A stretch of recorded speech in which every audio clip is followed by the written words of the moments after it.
Salut tout le monde, j'espère que vous allez bien. Je m'appelle Laurie et je viens vous parler de lecture. Aujourd'hui, je viens vous présenter ma sélection de livres que j'ai choisi pour le challenge Sous un ciel étoilé.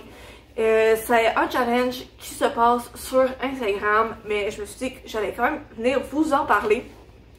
Puis en gros, je suis pris des notes, j'ai tout noté les livres que j'ai choisis là-dedans. Puis ben ça, je vais vous les présenter. Puis en gros, il y a 8 menus en tout. 7, les 8 sont officiels, là, mais 7, puis plus un bonus. Et j'ai tous les livres près de moi. Et je vais vous les présenter. J'ai aussi, j'ai fait 2 piles. Parce que, en gros, le challenge, l'information importante, se passe du 28 janvier au 28 mars. Oui, c'est bien ça. Donc, étalé sur 2 mois. Et c'est ça, par menu, il y a comme 2 catégories. Fait que 16 livres en tout. Et, moi, j'en ai 15 au lieu de 16. Mais dans la vidéo, je vais vous expliquer pourquoi. Et c'est ça. Fait que j'ai divisé aussi les 15 livres que j'ai en 2 piles. Une pour le mois de février, une pour le mois de mars. Puis ça va être mes pales pour ces 2 mois-là. Fait que quand je vais vous présenter les livres, en même temps, je vais vous dire pour quel mois je l'ai mis. Donc, on y va. Donc, le premier menu, c'est Nouvelle résolution. Donc, le premier livre pour cette catégorie-là, c'est un des romans achetés les plus récemment. Et moi, je me suis pris celui-ci, c'est A Good Girl's Guide to Murder de Holly Jackson. C'est un des livres les plus récents, justement, évidemment, que je me suis acheté récemment. En gros, c'est l'histoire de Pip. En fait, elle va à l'école secondaire où 5 ans plus tôt, il y a eu un meurtre. En fait, Andy Bell a été tué par son petit ami, Sal Singh. Puis lui, il s'est suicidé après ça. Puis dans son projet final de cette dernière année au secondaire, Pip, elle va analyser ce cas-là. Et elle va se rendre compte que peut-être que c'est pas Sal, le petit ami, qui a tué à Andy. Fait qu'elle va se plonger un peu là-dedans et le vrai tueur veut pas qu'elle le découvre. Donc c'est ça, j'ai bien hâte de le lire, surtout que je sais que le deuxième et le troisième, le troisième est récemment arrivé au Archambault où je travaille. Fait que si je l'aime bien, je vais pouvoir acheter la suite en paperback en anglais. Puis le deuxième livre dans ce menu-là, c'est lire le roman le plus ancien de ma palle. En fait, je sais pas trop c'est quoi le livre vraiment le plus ancien, mais j'en ai pris un. Je m'excuse si vous entendez les bruits en arrière, c'est la vaisselle. J'allais dire la laveuse, mais la vaisselle qui fait ce bruit-là. Mais ça, je me suis pris un livre qui est depuis longtemps dans ma bibliothèque. Je sais pas si c'est le plus vieux, mais en fait, c'est Les Enfants de la Terre de Jean M. Auel. Mon père, ça fait des années qu'il me dit lis-le, tu vas aimer ça. Bien avant l'université, mais en plus à l'université, quand je me suis inscrite en anthropologie, il est comme c'est sûr que tu vas adorer. Parce qu'en gros, c'est pour ceux qui ne le savent pas, c'est une histoire qui se passe il y a 35 000 ans. Donc vraiment, avec les premiers humains sur la Terre. Puis c'est après une longue période glaciaire qui s'achève, la Terre commence à se réchauffer. L'homme s'est peu à peu dégagé de la bête et il apparaît à peu près tel qu'il est aujourd'hui. Il y a les outils, il y a le feu, il y a les vêtements, les armes pour chasser, ils vivent dans les grottes puis ils les aménagent, tout ça. Puis on suit Ayla, une fillette de 5 ans qui échappe à un tremblement de terre et se sort des griffes d'un lion pour se réfugier auprès d'un clan étranger. On l'adopte. Très vite, les gestes et les paroles d'Ayla suscitent l'étonnement et l'inquiétude. Fait que c'est, ben ça, mon père, il me dit, genre, faut que tu le lises, surtout que t'es en anthropologie. Tu vas apprendre, t'intéresser un peu comme à ça, veux pas. Fait que genre, là, je pense qu'il est temps que je le lise. Ah, puis celui, je l'ai mis, je me souviens plus si je l'ai dit, là, j'ai la mémoire très courte, mais je l'ai mis dans ma palle de février et celui-là dans ma palle de mars. Donc, pour le deuxième menu, c'est Bienvenue Cupidon. Le premier livre, c'est un roman où l'amour coup de foudre est présent. Et je me suis choisi Viens, on s'aime de Morgane Moncomble. C'est l'histoire de Violette qui va faire la connaissance de Loan, son voisin, et ils deviennent meilleurs amis, prouvant que justement le coup de foudre platonique existe entre un garçon et une fille. Et un an plus tard, leur situation a un peu changé. Loan s'est faite quitter par sa petite amie, puis Violette, elle, commence à se rapprocher d'un garçon, Clément. Puis la seule chose qui reste la même, c'est leur amitié. Et Violette va aller voir Loan pour faire une demande assez spéciale, soit d'être son premier amant, ce qui vient un peu à l'encontre de toutes les règles de leur relation amicale. Loan va hésiter, mais il sait très bien que genre, parce qu'il veut pas mettre en danger ce qui les unit, mais il sait très bien que pour Violette, quand elle a besoin de lui, il va toujours répondre présent, mais il sait très bien que tout va changer entre eux. Désolée. Et je l'ai mis dans ma palle de février, je veux pas l'oublier. Ah, puis aussi, ce livre-là, il est aussi dans mon challenge 12 recommandations par 12 amis. Et comme il y a 12 mois par année, ben je veux en lire un au moins par mois. Donc celui-là, ça va être pour le mois de février. Puis pour le deuxième livre dans ce menu-là, c'est un roman où il y a un Enemies to Lovers. Et pour celui-là, j'ai pris celui-ci. C'est Quoi qu'ils en disent de Noémie Dany. C'est Luna, une jeune étudiante qui n'avait pas prévu passer l'été à la campagne dans la grande maison familiale. Surtout que ben, elle va passer son été loin de sa meilleure amie, avec des insectes et genre toute cette nature-là. Puis la seule âme humaine à l'horizon, c'est une vieille tante qui grince autant que les portes. Et ce voisin taciturne, peu aimable, et qui a failli la renverser à vélo. Gabriel, tant qu'à lui, ben, il n'y a pas de temps à perdre. Il est agriculteur, il a beaucoup de travail. Il essaie de gérer sa vie personnelle comme il le peut. En plus qu'il est célibataire et papa d'une petite fille de 3 ans. Fait que lui, sa nouvelle voisine, genre, il veut pas trop en penser. Puis il pensait surtout qu'elle est trop jeune pour lui. Mais c'est ça, Luna s'ennuie et croise bien trop souvent le chemin de Gabriel. Quand le désir s'en mêle, tous les éléments se déchaînent.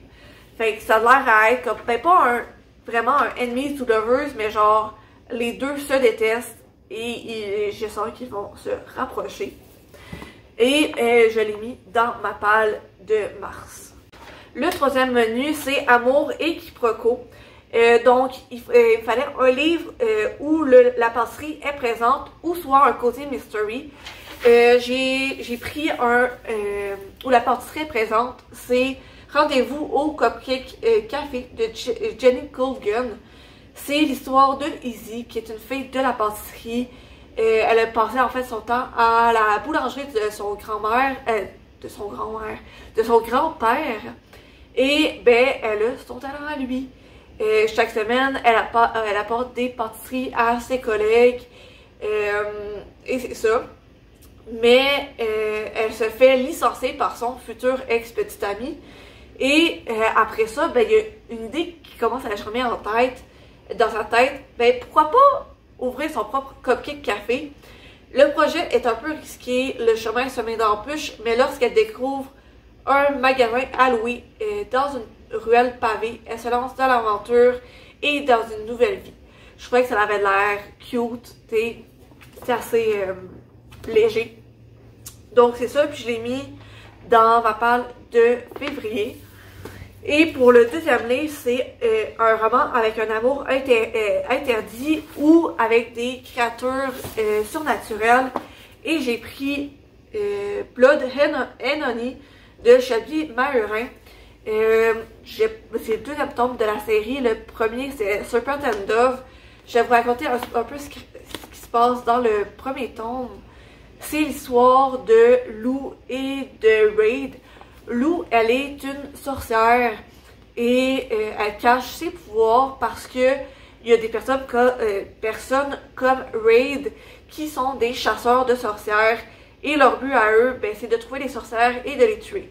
Fait qu'évidemment, Lou ne veut pas se faire voir comme sorcière, mais contre leur gré, Lou et Raid vont devoir se marier et évidemment les deux veulent pas.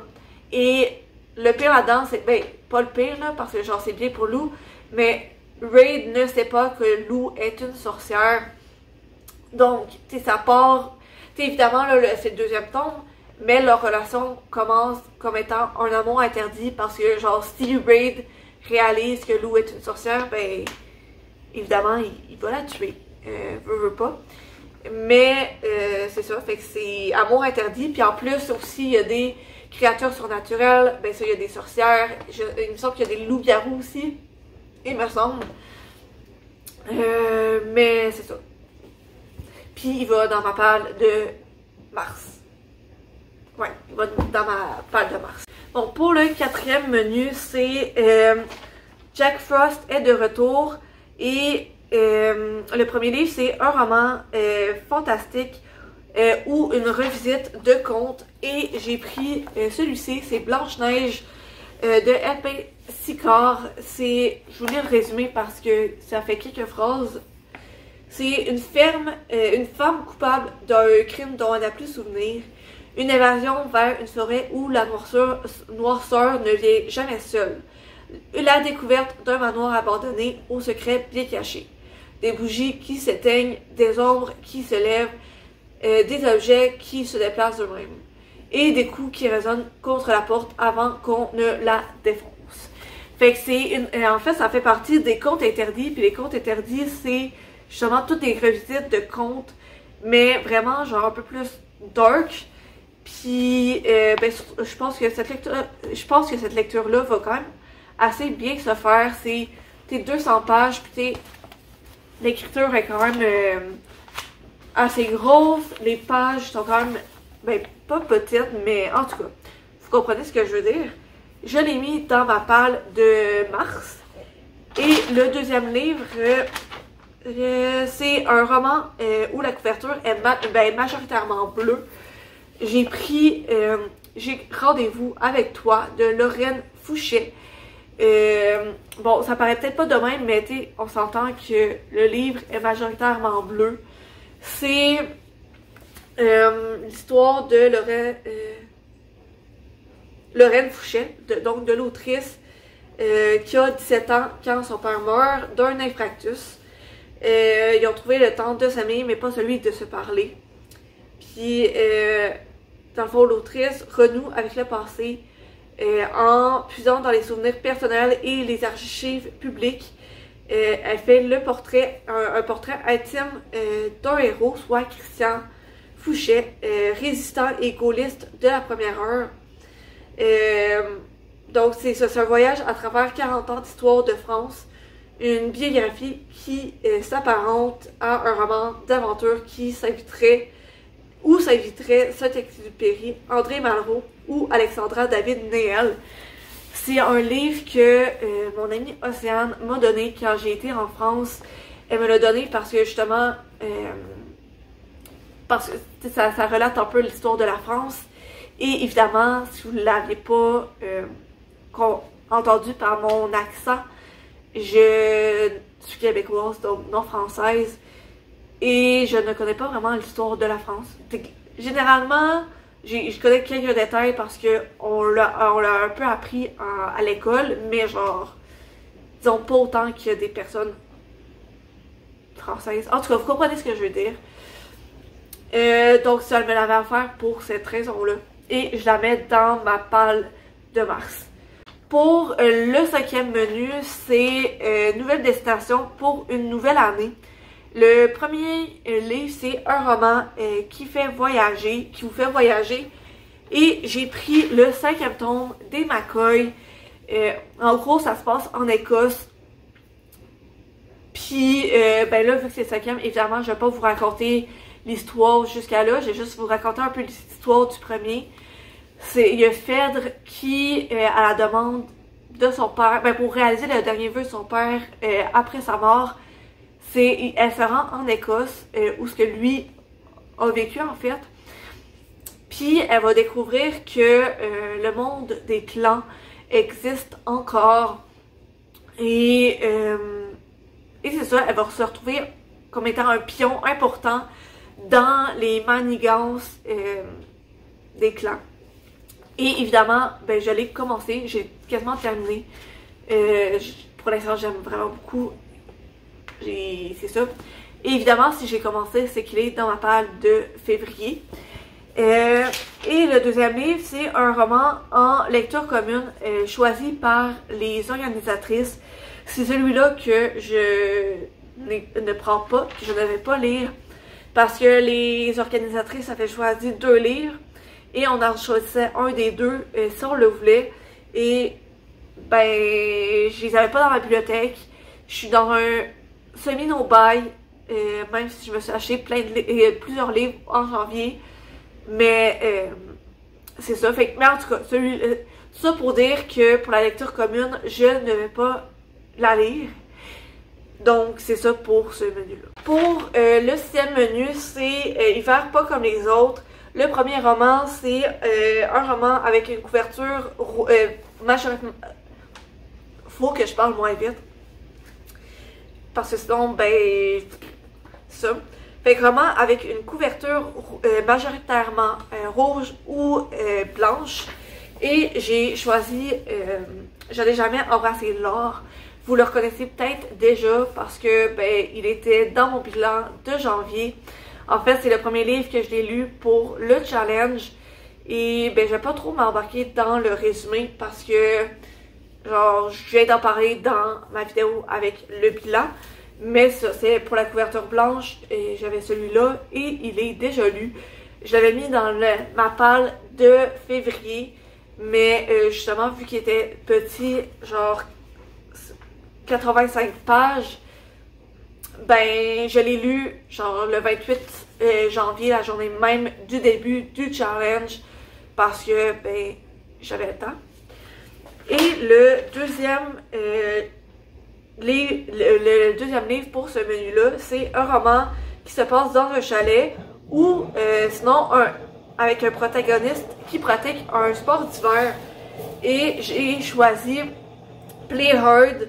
Le numéro 1, c'est Hard to Handle de Kay Bloomberg. En gros, c'est l'histoire, ben, on a d'un côté Decker qui... je vais vous lire le résumé, ça va être plus simple. En apparence, tout part d'une simple requête, signée un nouvel athlète pour l'agence. Jusqu'à ce que je découvre que ce sportif de haut niveau n'est autre que le joueur de hockey le plus recherché du milieu, Hunter Maddox, doué, sexy, au sommet de son art, et le seul homme qui m'ait un jour brisé le cœur. Si le recruté peut contribuer à sauver notre entreprise familiale, ses facéties peu courantes compliquent encore d'un cran ma volonté de maintenir une relation strictement professionnelle. Mais je suis trop futée pour franchir la limite et sortir avec un client. Pas même avec lui. Donc, c'est ça. Puis il y a aussi Hunter.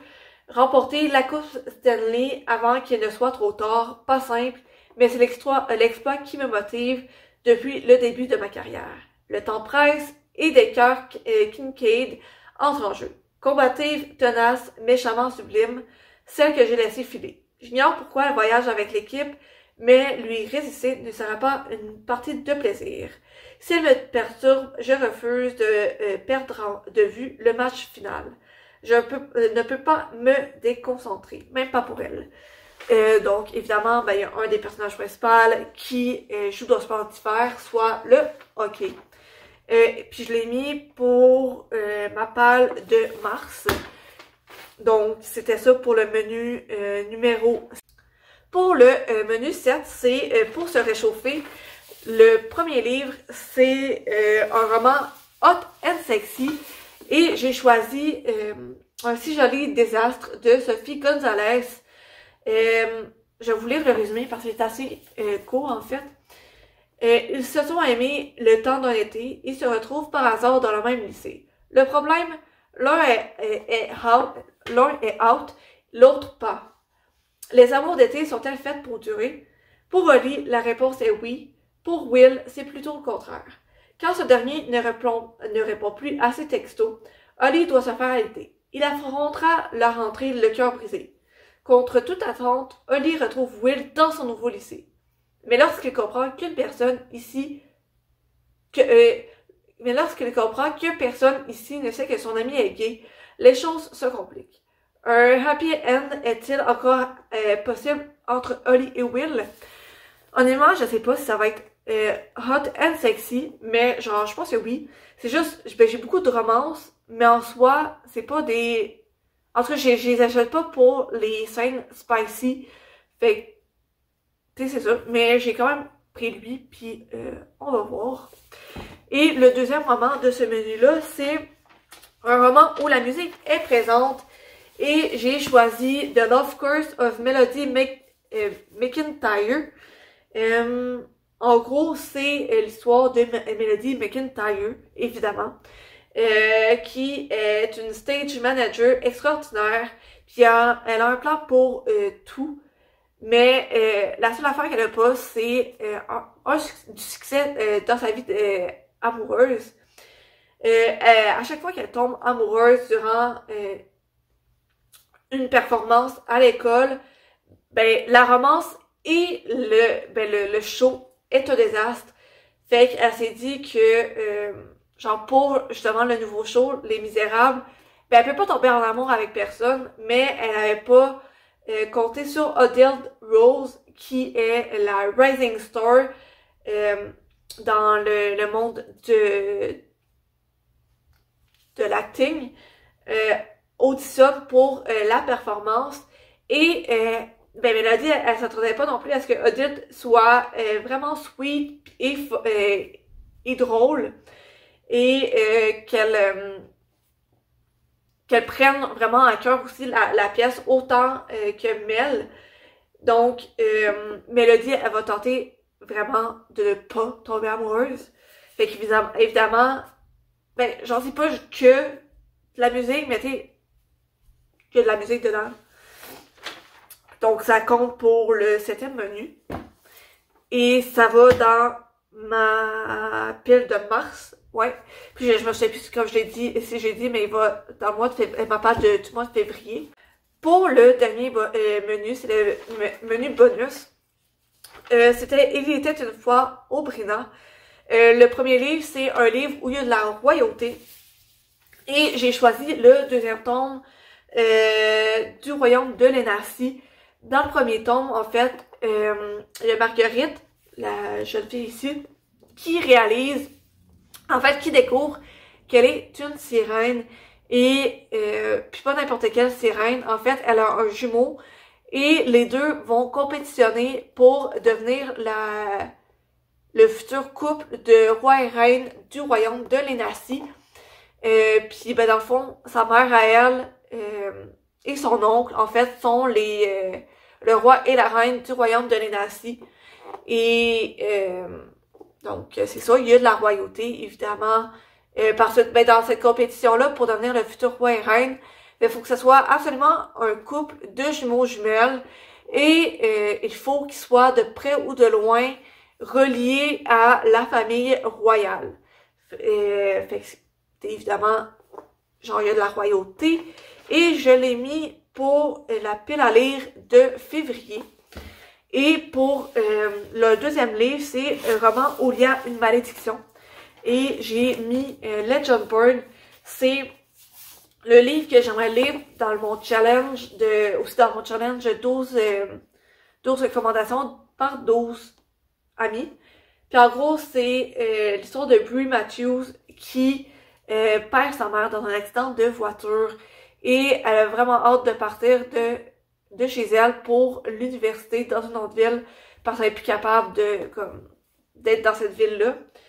Et quand à sa première nuit sur le campus, elle va être témoin d'une attaque magique et d'un démon qui genre mange l'énergie des humains. Et il y a une société secrète, soit les Legendborn, qui chassent ces créatures-là. Puis il y a un mage qui s'appelle Merlin, qui se nomme lui-même Merlin, qui va tenter en fait de lui enlever sa mémoire, mais il va pas réussir. Et puis il va réaliser qu'elle aussi fait partie de cette société-là. Et elle va réaliser aussi que tout ce qui est dans le rapport de genre la mort de sa mère n'est pas nécessairement vrai. Et il y a peut-être plus à la mort de sa mère. Donc elle va recruter Nick, qui s'est exilé lui-même des Legendborn. Et c'est ça pour essayer de découvrir tout ça. Donc ça, celui-là va dans ma pile du mois de mars. Donc c'est ça, fait qu'en tout j'ai 15 livres, 7 pour... il m'en manque un pour le mois de... J'ai ces 7-là pour le mois de janvier. Est-ce que je m'attends... pas de janvier, de février. Est-ce que je m'attends à tous les lire? Absolument pas. Mais je vais faire de mon possible. Et j'ai aussi 8 livres pour le mois de mars. Est-ce que je m'attends à tous les lire? Évidemment que non. Mais pourquoi je m'en suis mis plus au mois de mars? C'est que j'ai une semaine de relâche au début du mois de mars. Fait que je me dis, je vais avoir un peu plus de temps. J'ai essayé de faire comme... de prendre comme 2 journées, soit un 24 heures ou un 48 heures pour lire le plus possible de livres en fait. Parce que j'aimerais ça en lire le plus possible pour ce challenge-là. Je m'attends pas à tous les lire évidemment, mais c'est ça, j'aimerais ça d'en lire le plus possible. Mais c'est ça, fait que c'est quand même une bonne... Genre, attends, j'ai essayé de toutes vous les montrer un par-dessus l'autre, là. Parce que ça fait quand même pas mal de livres. Et on s'entend à lire en à peine 2 mois. Je sais qu'il y en a qui seraient capables de tous les lire. Moi, considérant que... Attends, considérant que je suis à l'école à temps plein, en plus d'avoir un job à temps partiel, je pense pas que c'est réaliste pour moi que je lire genre toutes ces 15 livres-là. Mais pour vrai, je serais vraiment heureuse, là. Mais c'est ça. Fait que c'est pas mal tout pour ma vidéo d'aujourd'hui. À la prochaine. Je suis vraiment contente que vous ayez passé un peu de temps avec moi dans cette vidéo-ci. J'espère qu'on se retrouve pour la prochaine vidéo. Bye!